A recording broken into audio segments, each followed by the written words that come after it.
Hello everyone and welcome back to Modded Minecraft 1.19, where last time we put together these, couple of lovely, beautiful machineries behind me. And you can see it is a pair of evaporation plants. They've got these advanced solar generators on top, and they're doing a fantastic job of turning water into brine and turning that brine into lithium. Now, we're not going to be making use of lithium today, although it will be extremely important in the future.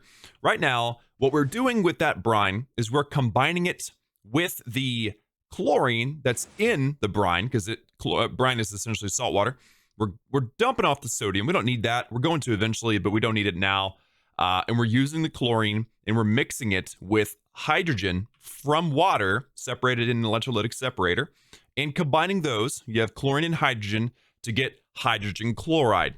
Now, the hydrogen chloride is going into a quantum entangloporter that is buried beneath, and that quantum entangloporter is wirelessly transferring that HCl, or that hydrogen chloride, into a chemical injection chamber, and this is giving us an additional step on our ore processing.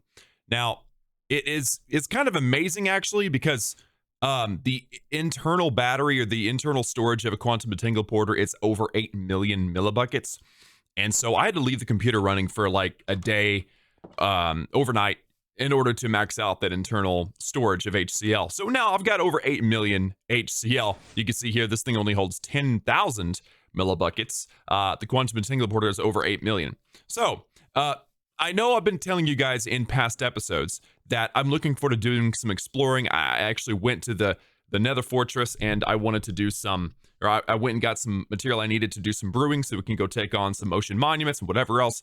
But right now, I feel as though I'm on a roll, okay? I can't help it, but I want to use this hydrogen chloride much more efficiently than with 4x or quadruple ore processing, okay? This is not the end-all be-all of ore processing. In fact, there is one step beyond this, and it gets into ore quintupling and some pretty serious chemistry. And don't worry, don't get overwhelmed by this. I derived all of this simply from knowing one bit of information. I need sulfuric acid. And if you know that, then you know what you're going to ultimately need to do. Now, the reason why I know this is because I did a quick Google search, and that's really what a lot of this comes down to, especially the ore processing that's complex. And I looked up Mekanism ore processing, and it showed me the whole system, and sulfuric acid really is the key.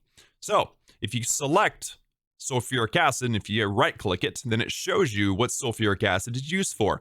Sulfuric acid is used with osmium or any kind of ore to break down these ores and turn them into a liquid slurry. And that slurry is then washed into a clean from dirty slurry to a clean slurry, and then that slurry is crystallized, and then this crystal gets thrown through that injection chamber that we made last time, and then you ultimately, multiply your ores. So sulfuric acid really is the key. And so the question is, well, how do you make sulfuric acid? Well, if you left click it, you make sulfuric acid in a chemical infuser by infusing sulfur trioxide with water vapor. Now, of these two, the water vapor is very simple. All you have to do is decondentrate with a rotary condensator water. So that's a very, very simple system, to figure out. The one's a little bit more difficult is sulfur trioxide, which again is mixed with water vapor to make sulfuric acid. And you mix sulfur dioxide with oxygen. We already have access to oxygen. So to get sulfur dioxide, you have to send sulfur dust into a chemical oxidizer to get sulfur dioxide. Now, sulfur dust is another major part of this whole equation. And I want to really take my time on this because this is a very complex system. And you notice I've got basically all the different machines listed here for you guys to be able to actually see with your eyes. But really it comes down to two things. It comes down to sulfuric acid, and it comes down to sulfur dust. So let's just kind of cover this really briefly. This is an important thing. There are two ways to make sulfur dust. You can either throw gunpowder through the chemical injection chamber with hydrogen chloride, which we've made a lot of it. And you can see now why I really wanted to make this episode, because I just got access to hydrogen chloride. There's so many cool things to do with it. So you throw gunpowder through the chemical injection chamber and you get sulfur dust. Now, you know, I have access to lots of gunpowder, but there's another way to do it, and that is with a pressurized reaction chamber, where all you have to do is throw coal or charcoal or whatever with water and oxygen, and you end up with sulfur with hydrogen as a byproduct. And that's good and all, but coal is a little more limited than gunpowder, at least for me, because I can make gunpowder with flint, and I can make flint with gravel, and I can make gravel with cobblestone. So ultimately, what I'm having to input is cobblestone to end up with sulfur. Well, gunpowder. The inputs are very simple. Cobblestone is much more common in the world than coal, right? I mean, if I go over and I look at my material, and this is just from using a digital miner at its maximum width and maximum depth, I have 132,000 cobblestone while I have only 8,000 coal. So, I mean, naturally, I've got a lot more cobblestone than coal. I'd rather use cobblestone. So, let me introduce you to a system that I put together off camera. It is something that I've demonstrated using my ore processing machinery here, but I've done it in a different kind of way. So if I come down here, you can see I've put together an elite bin, and there's a maximum number of 32,000. Actually, that's not the max number, but it's close. 32,000 cobblestone in this elite bin that goes into this chain of machines, and it essentially is doing what I just said. It's a crusher turning cobblestone into gravel. That gravel is in an enrichment chamber being turned into flint, and then that flint in the crusher is being turned into gunpowder. So I essentially have an automated system now, and there's power running in the back. I have an automated system now that can give me gunpowder. All I need to do, if I need more gunpowder to make firecrackers or whatever, is to grab this, pull it out, and then this will start making more gunpowder. However, there's the next step, the chemical injection chamber. The chemical injection chamber is what you mix gunpowder with HCl, and this is how you get sulfur dust. So instead of going with the coal system of the pressurized reaction chamber and having to input coal, why not just use a system of machines I already have, add one more, and this will give me my sulfur dust. So I've already set it up. This particular quantum entangler is holding the 8 million hydrogen chloride, and you can see now why I didn't want to come down here and show you that, because I had this system I wanted to show you in the right timing. So 8 million HCl. And the pipe's already set up to where it'll drop down into this chemical injection chamber. And by the way, I've already got the upgrades in here as well. We got speed, energy, and gas upgrades all maxed out. So it should be at the maximum efficiency. All I need to do is tell this quantum entangler to send out its gases out the back, because that's the line. And there you go. Now we have hydrogen chloride producing lots of sulfur dust. And that's a really major step already done in this whole setup. So I'm going to let that thing run, and, well, I've got a crafting table here. I've got pretty much everything in my inventory that I'm going to need to make this system of machines. So I'm not going to really bother going through and checking off all of these. I just wanted you to be able to see it. Like, we got a chemical crystallizer, chemical washer, and a chemical dissolution chamber. Those three are what's necessary for ore processing. The rotary condensator, chemical infuser, and chemical oxidizer are necessary to turn the sulfur dust that we're producing right now into sulfuric acid. And we have all the material here to actually make them. I have 7 chemical tanks. I've got 12 refined obsidian ingots, 6 ultimate control circuits, an energy tablet, 2 basic fluid tanks, a personal chest. We have to make sure we actually use that personal chest in the right crafting recipe and not the personal barrel. We also have a dynamic tank that I made a long time ago. Ended up making 4 of them. Only needed 1, so I've had 3 sitting in a chest forever. So I finally get to use 1. 4 steel casing, 4 glass, 6 basic control circuits, 8 infused alloy, and 2 fluorite to make these machines here. So it should be a fairly straightforward setup. I guess I'll start from the left and work my way to the right. So to make a chemical oxidizer, I need 4 infused alloy, 2 basic control circuits, dynamic tank, basic chemical tank, and a personal chest or personal barrel. So once the chest is visible, bam, select that button. And just to confirm, yes, my personal barrel is here. The personal chest is here. I don't want to use the personal barrel in this crafting recipe because then all my stuff in there is gone. That's a terrible thing to happen. So using the other personal chest that I made off camera, because you guys have seen all this stuff before. So I'm going to make a chemical oxidizer, no problem. Let's make the chemical infuser. That's 4 infused alloy, 2 basic control circuits, 2 basic chemical tanks, and a steel casing. No problem. Let's make the rotary condensator now. That's going to be glass, 2 basic control circuits, an energy tablet, a basic fluid tank, and a basic chemical tank. So there's our rotary condensator. We also need to make a chemical crystallizer. This one's a bit more expensive. We have 4 refined obsidian ingots, 2 fluorite, 2 ultimate control circuits, and a steel casing. We also have a chemical washer, basically the exact same thing, except for a basic chemical tank here and a basic fluid tank here. Everything else is the same as the previous. And then the last machine is the chemical dissolution chamber. We have 4 refined obsidian ingots, 2 ultimate control circuits, 2 basic chemical tanks, and a steel casing. So very similar and very expensive. And there you go. I actually just got an achievement. That's awesome. Okay, so now let's begin putting this machinery together. And ultimately what I want to do is have them connect. I got rid of that little, it wasn't an altar necessarily, but it had some, it had structure to hold lava. And I've put the lava in this fluid tank, and I've used most of the lava to make the crushers, because you do have to have 2 lava per crusher, and I had to have 2 of them. Each of these crushers has 2, so it took 4. So I've got 1 lava left in this little fluid tank. I may actually go get more sometime. But all right, so let's begin the process of making sulfuric acid. And the sulfuric acid is going to need water vapor, and the water vapor machine, the rotary condensator, is going to need water. So we're going to need to start actually with water and oxygen, actually. So I have a quantum entangler right here, and I haven't pre-planned this, so hopefully it turns out okay. But I'm thinking we're going to place down this quantum entangler right about here, and we're going to put it on the power setting. If I hit that, set it, now you can see I don't only have power, I'm also receiving water and oxygen. Just kind of happened to work out that way. So this quantum entangler will actually give us the water and the oxygen. I do have oxygen coming out of here as well, so I could have piped everything over, but just to keep things as clean as possible, here's what we've got. So let's, I guess, set up the power system first, and that's going to be back in here. I'll chop out all of these, and I've got, oh, there's some blue concrete. Fascinating. I've got power coming down right here, so we might as well, yeah, we might as well use this power that we've got coming through here. Let's actually put down some cobbled deep slate as well, just to make this look a little bit nicer. There you go. All right, and let's, oh, I don't have any power cables. Okay, let's go grab those.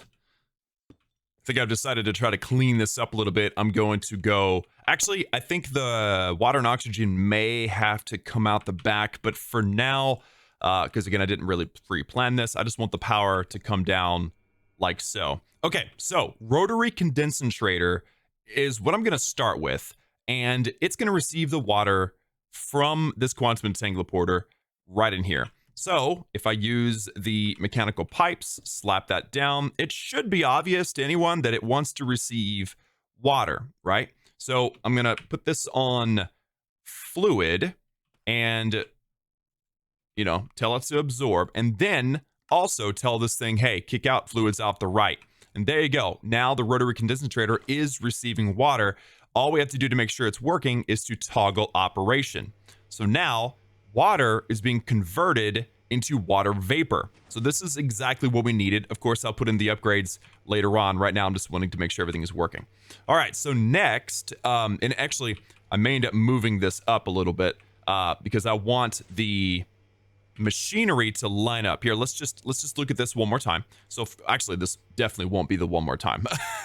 But the chemical infuser needs to be placed between what is making the water vapor, which is our rotary condensator, and whatever is making our sulfur trioxide, which is going to be receiving oxygen. So the chemical infuser needs to be between the rotary condensator and have access to the quantum entangler at the exact same time. Plus, it has to be able to accept sulfur dioxide as well.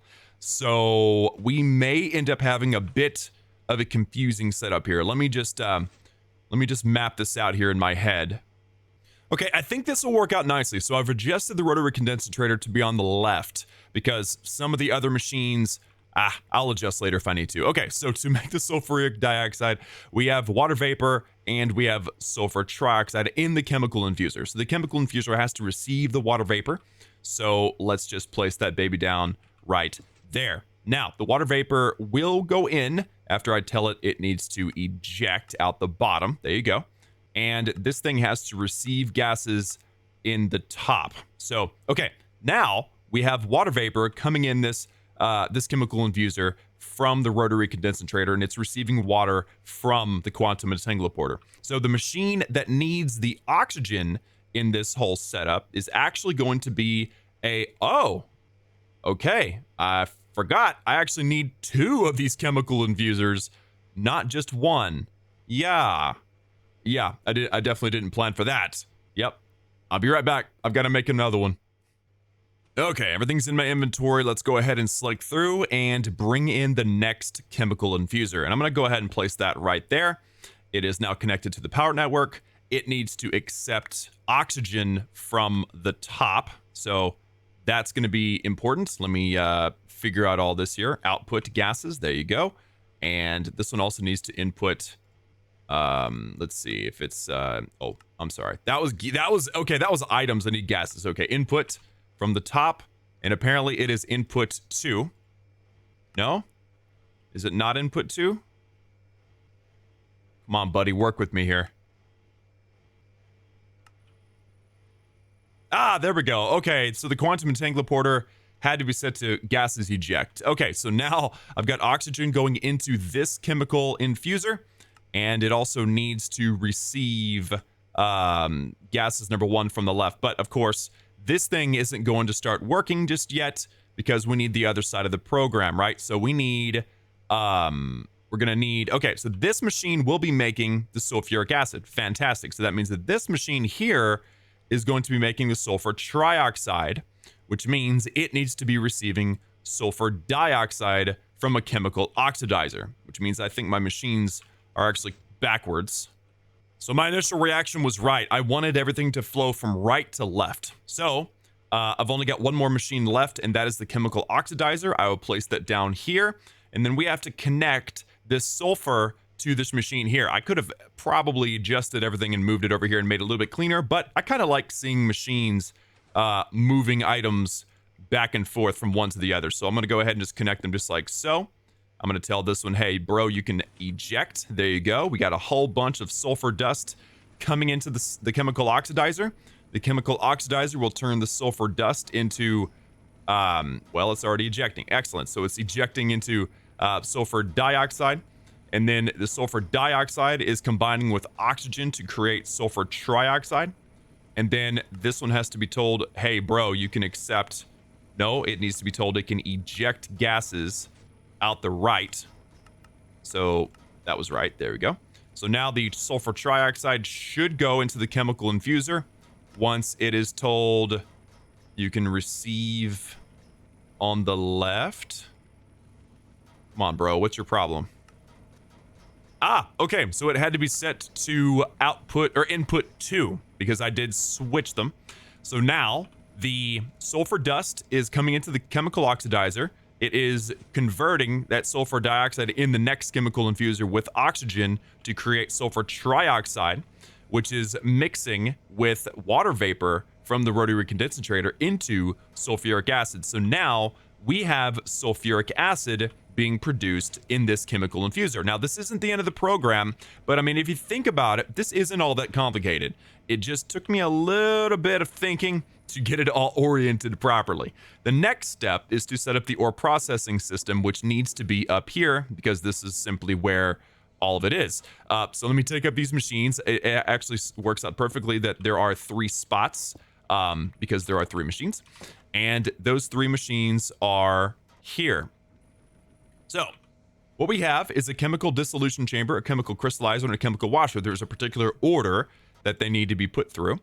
So if I right-click the sulfuric acid, it is the chemical dissolution chamber that will receive the ore. So chemical dissolution chamber is on the left, and it will be what we put the ores into. There you go. This machine is also going to be the one that receives the sulfuric acid. So kind of an important machine. The second part is going to be the washer, and we'll just place that one back there. We'll probably never have to engage with it except for we need to give it water. And then the chemical crystallizer, which just works out right. We're not going to need to give it anything either. So we need water to go into this chemical washer, and I happen to know that we have water right about here. So I could, of course, that is where it's getting its power. So I think probably the cleanest way to do this would be to do another quantum entangler right there, set on the exact same channel so we can output both power and oxygen. So, yeah, that needs to be done. I have to actually need to make 3 quantum entangler to make this work. All right, so with 3 quantum entangler in tow, the first thing I need to do is set up the quantum entangler that's going to be holding sulfuric acid. So by naming this here sulfuric acid, there we go, and it should be accepting gases in the left. However, this thing is not set up to actually output the gases on the right, so let's go ahead and set that up. There we go. And now the sulfuric acid is going into the quantum entangler, and yes, this sulfuric acid tank in this quantum entangler has 8 million capacity. So kind of ridiculous. Now I'm actually going to give this thing access to power as well. So ideally we would also replace these with cobbled deep slate just to keep it looking nice. So oh, I've got some. Perfect. Perfect. Okay, so I'll place that down. Perfecto. All right, and then the basic universal cable, place that down just like so. So now it should be receiving power on the back. Very good. So now it will work as another battery, and I can place that down just like so. Okay, so the sulfuric acid frequency is accepting both sulfuric acid and power. So that's fantastic. The next step is we need to place that quantum entangler, actually both quantum entangler, one here and one here. So we'll place that one down just like so. I'm going to choose the power because power also has water and oxygen. So I'll select that. Power has to go out the top. Okay. And we'll eject. That's fine. We also want fluids to eject out the top. So now the chemical washer should be receiving water and power. I'm just going to make sure. Yes, it now has water and it now has power. Perfect. And the last one, and there are ways to do this with less quantum entangler, but this is just one way to try to keep it nice and clean. So the last one is going to be sulfuric acid. If I select that, I'm going to tell it to eject power out the top, and I'm going to tell it to eject gases out the top as well. So now, with that all set up, this machine should and does have sulfuric acid. That is perfect. So before I demonstrate this, though, I do want to make sure I've got all the upgrades necessary in all these machines. So yeah, that's going to take me a moment. Give me a second. Okay, so as far as I can tell, the only machine that we actually made that receives gas upgrades is the chemical dissolution chamber. So I've only made 8 of those. Otherwise, I've just made a ton of various upgrades. I'm going to slap them all in here. So we have 8 speed, 8 energy, and 8 gas upgrades into the chemical dissolution chamber. And then we'll just do 8 energy and 8 speed into the chemical washer and into the chemical crystallizer. So those are all maxed out. The chemical injection chamber is maxed as well. So all the ore processing machines are maxed as well. Now, and all these are maxed as well. So all we have left are these machines here. So energy, speed, energy, speed, energy, speed. And we'll throw them all into here. So energy, speed, there you go. Energy, speed, energy, speed, and one more. Kind of a tedious process, but totally worth it. So now we should be making a ridiculous amount, actually, of sulfuric acid, and hopefully... very interesting. It doesn't appear that I'm producing... or that I'm receiving water out of here. Something must have gone a little awry. Yeah, fluid output. There we go. Okay, something was off a little bit. We're also having some power problems. I've got lots of machines running right now to try to keep up. But yeah, there you go. All right. water vapor is now keeping up. Sulfur trioxide is also not keeping up very well. It looks like the chemical oxidizer is the limiting factor here. So ideally, I would get more than one chemical oxidizer to push this along. But what's going to end up happening is, as I wait, and yes, again, this is the ending of another episode where I'm just going to have to wait for an entire day or so for something to happen. But this entire quantum entangleporter will have to fill up with sulfuric acid, 8 million millibuckets.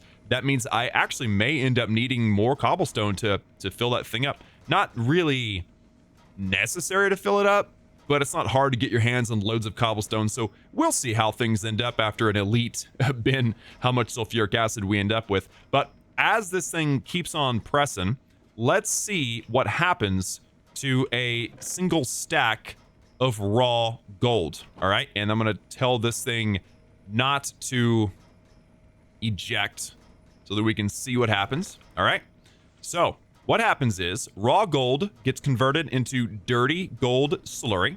This dirty gold slurry is being cleaned, and then the clean gold slurry is being crystallized, and we want to eject that.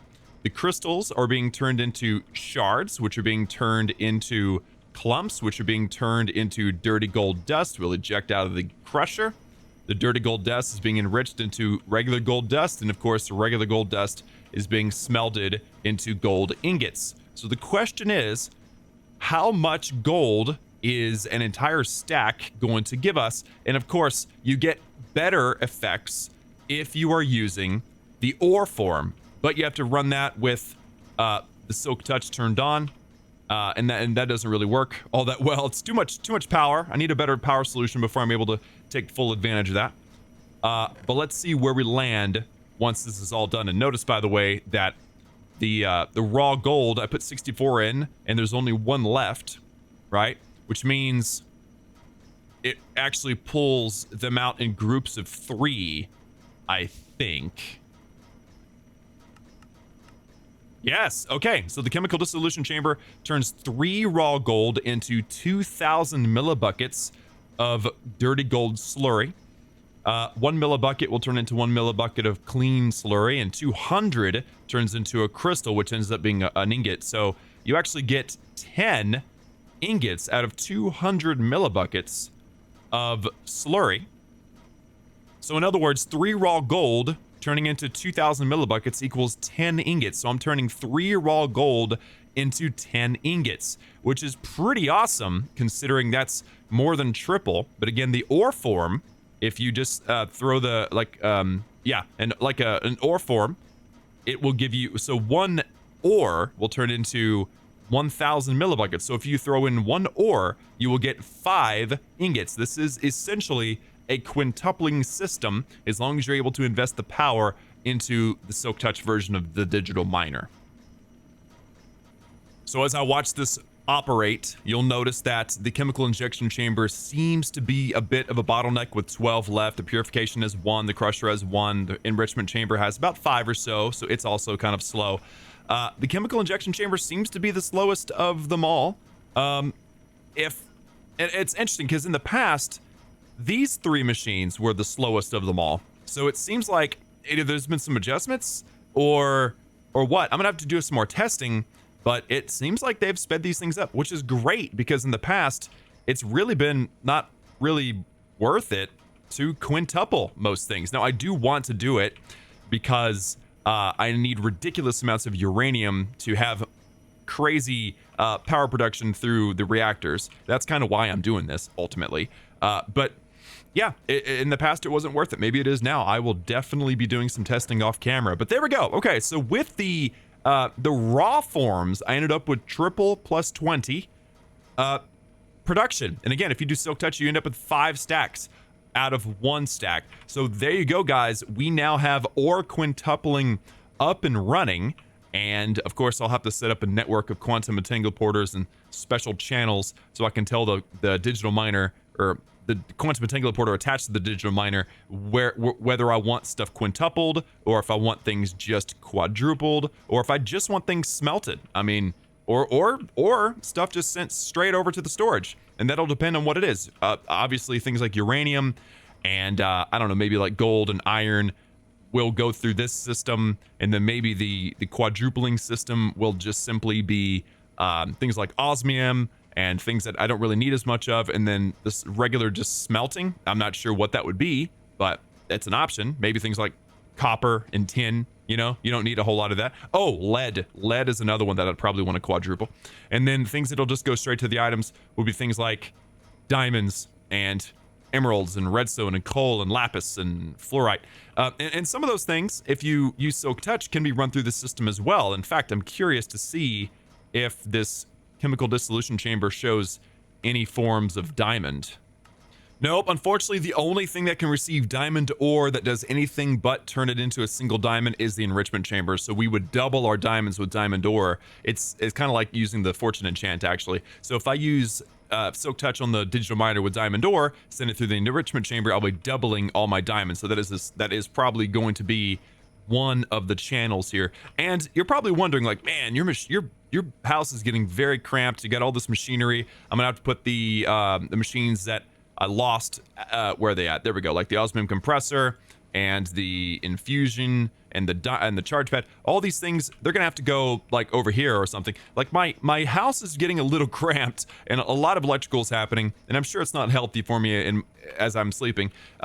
And yeah, that's because this building will eventually be just the ore processing center, and I will be building a new home for myself. But I think that this spat of time where we've been spending time building machines or processing systems, etc. I mean, we've finished ore processing here with Mekanism, so now it's either do some exploration, start building some multi-block structures, or do some building, and I'm not sure what that's going to be in the next episode. I'm sure, I'm ready to put some of the stuff that I've built to the test, so I'm probably going to end up going to the Ocean Monument in the next episode. So for now, though, guys, that is it for me. Thank you so much for tuning in. Hope you enjoyed ore quintupling. Hopefully it was relatively simple. Sorry about the herpaderp from one side to the other, the quantum and porter with those machines. It turns out my first impression was right, and I might end up actually cutting that part out of the whole video, and you might not know what I'm talking about right now, but it was a little bit of a challenge figuring out the orientation of all these machines. But you know what? It worked out, and some deep chemistry getting done. In fact, you know what? Let's just